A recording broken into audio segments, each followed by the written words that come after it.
Baik, saudara, fokus negeri di bawah payu petang ini, isu infrastruktur asas perlu diselesaikan untuk Sabah membangun dengan pesat. Bocorannya bersama Konstantin Pahlawan di Kota Kinabalu. Silakan, Konstantin. Baik Nurul, sebelum ke perkembangan berkenaan, pelaksanaan projek Lebuh Raya Pan Borneo merupakan antara hasrat kerajaan mengulangi kejayaan projek-projek Lebuh Raya di Semenanjung Malaysia. Perdana Menteri Datuk Seri Ismail Sabri Yaakob berkata, ini kerana melalui rangkaian jalan raya yang baik yang mampu melonjak potensi pertumbuhan dan transformasi pembangunan termasuk di luar bandar. InsyaAllah kita tidak akan terhenti di sini dan kita akan meneruskan menyiapkan semua pakej-pakej dan fasa-fasa seperti yang dirancangkan. Semalam bersama dengan Datuk Seri Bong, saya sendiri menelpon Menteri Kewangan supaya mencari apa saja cara untuk pastikan setiap perancangan yang kita buat mesti dilaksanakan demi kepentingan rakyat. Perdana Menteri berucap melancarkan projek Lebuh Raya Pan Borneo Sabah Zon Timur di dataran tamu Pekan Kota Kinabatangan. Secara keseluruhannya, projek Pan Borneo melibatkan 35 pakej merangkumi jajaran dari Sindumin ke Kota Kinabalu, Tuaran ke Kudat, Ranau ke Batu 32 Sandakan dan Batu 32 Sandakan ke Tawau. Ia membabitkan kerja menaik taraf jalan selain dilengkapi kemudahan persimpangan bertingkat, jambatan serta hentian rehat dan rawat. Sementara itu berucap dalam majlis sama, Timbalan Ketua Menteri Datuk Seri Panglima Bung Mokhtar Radin berkata, masalah infrastruktur melibatkan jaringan jalan raya, bekalan elektrik dan air perlu diselesaikan bagi membolehkan Sabah dibangunkan secara pesat. Ke arah itu, satu program jangka panjang diperlukan bagi mengurus pembangunan infrastruktur berkenaan.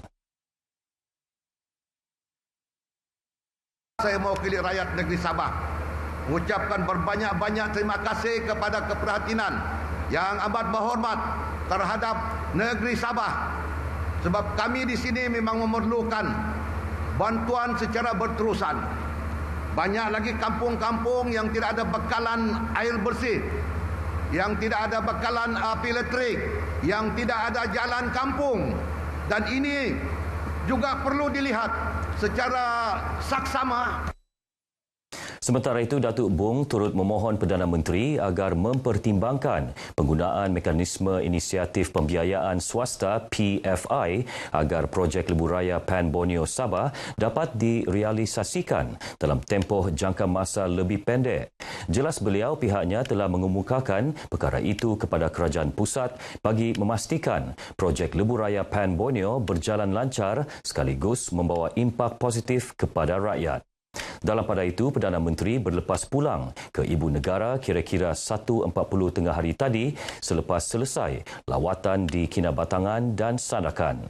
Malam tadi, Perdana Menteri menghadiri mesyuarat kepimpinan masyarakat daerah Sandakan dan mengakhiri lawatannya dengan melancarkan projek Lebuh Raya Pan Borneo Zon Timur di dataran tamu Pekan Kota Kinabatangan. Beberapa inisiatif baru memfokuskan pembangunan modal insan belia akan disertakan dalam Belanjawan Sabah 2022 yang akan dibentang pada 3 Disember ini. Ketua Menteri Datuk Seri Panglima Haji Jinor berkata, antaranya pemerkasaan latihan kemahiran dalam bidang teknologi, teknikal dan perdagangan melalui Jabatan Pembangunan Sumber Manusia JPSM.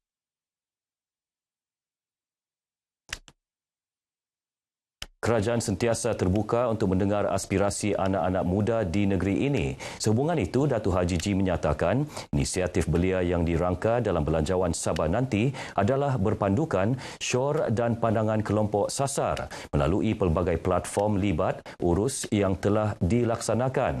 Beliau berharap agar golongan belia dapat terus bersama-sama untuk menjayakan segala perancangan demi menjayakan hala tuju Sabah Maju Jaya.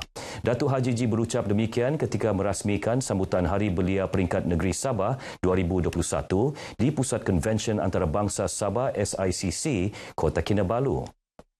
Turut hadir Menteri Belia dan Sukan Sabah, Berangkat Pengurusi Jawatan Kuasa Induk Hari Belia Negeri, Datuk Elron Angin dan Setiausaha Kerajaan Negeri, Datuk Seri Panglima Safar Untung.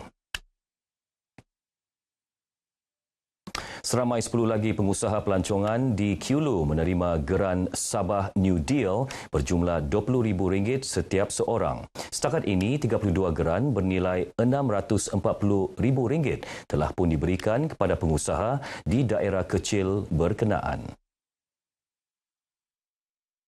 Geran daripada kerajaan negeri itu bagi membantu usahawan mikro pelancongan menambah baik infrastruktur seperti kemudahan inap desa dan produk pelancongan berasaskan komuniti.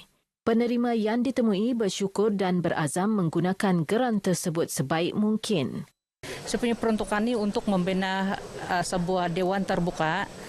Sebab ini dari dahulu lagi memang saya memerlu betul-betul sebab dari dahulu ramai pengunjung terutama pelajar-pelajar, jadi mereka perlu dengan satu tempat yang selesa. Terima kasih kepada Sabah Tourism Board kerana kami dapat ni salah seorang daripada penerima lah Sabah New Deal ini. Dengan adanya geran ini kami sedikit banyak dapat membantu kami dalam persiapkan kami punya tempat untuk dibuka semula, terutamanya selepas pandemik COVID ini. Penyerahan Sabah New Deal ini akan menghidupkan balik tempat-tempat yang kami perlu perbaiki, khasnya trail kami dan dewan ini.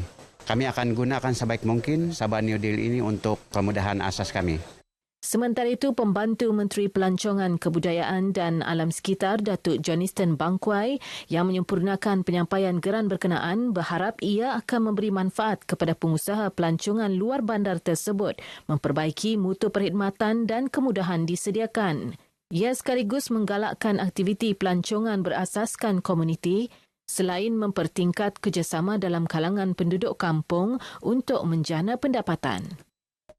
Majlis Ugama Islam Sabah melalui Jawatan Kuasa Penyelaras Hal Ehwal Islam Negeri Sabah, JAPIHIS, giat menyelaras 5 program utama memperkasa aktiviti keagamaan di negeri ini. Ia meliputi aktiviti dakwah serta kolaborasi badan-badan agama negeri dan persekutuan, khususnya menumpukan kepada hab halal berfokuskan produktiviti makanan untuk golongan usahawan. Menteri Tugas-Tugas Khas Datuk Muhammad Arifin Muhammad Arif berkata ke arah mencapai matlamat berkenaan, JAPIHIS akan mengadakan jurayawara hab halal ke seluruh Sabah tahun depan sempena dengan sambutan ulang tahun MUIS ke-50. Untuk memberikan kesedaran kepada masyarakat berhubung dengan halal, di samping kita mencari usahawan-usahawan kita yang memerlukan bantuan dari sudut tanda halal. Kita bekerjasama dengan JAKIM, KKM dan Jawatan Kuasa Halal sebelum ini. Beliau ditemui RTM selepas mempengerusikan mesyuarat Jawatan Kuasa JAPIHIS di Kota Kinabalu.